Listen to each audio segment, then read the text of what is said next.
Presiden Korea Selatan Yoon Suk Yeol membantah negaranya memasok persenjataan kepada Ukraina. Bantahan ini disampaikan seusai Presiden Rusia Vladimir Putin memberikan ancaman pada Korsel. Kepada awak media, Yoon menegaskan Korsel hanya memberikan bantuan kemanusiaan ke Ukraina dalam rangka solidaritas masyarakat internasional.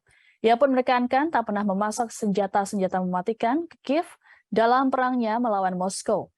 Diketahui selama invasi yang terjadi di Ukraina, Seoul telah mengirimkan rompi anti peluru, helm, dan perlengkapan militer non-mematikan lainnya, serta pasokan medis.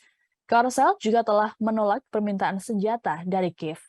Sebelumnya, Korsel telah menyatakan bahwa mereka tak akan memberikan bantuan mematikan kepada Ukraina dan berupaya menghindari permusuhan dengan Rusia.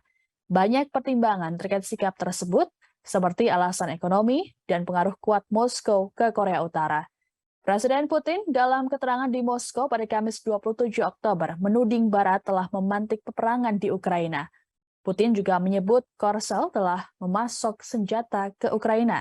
Tindakan tersebut dinilai Putin dapat menghancurkan hubungan Moskow dan Seoul.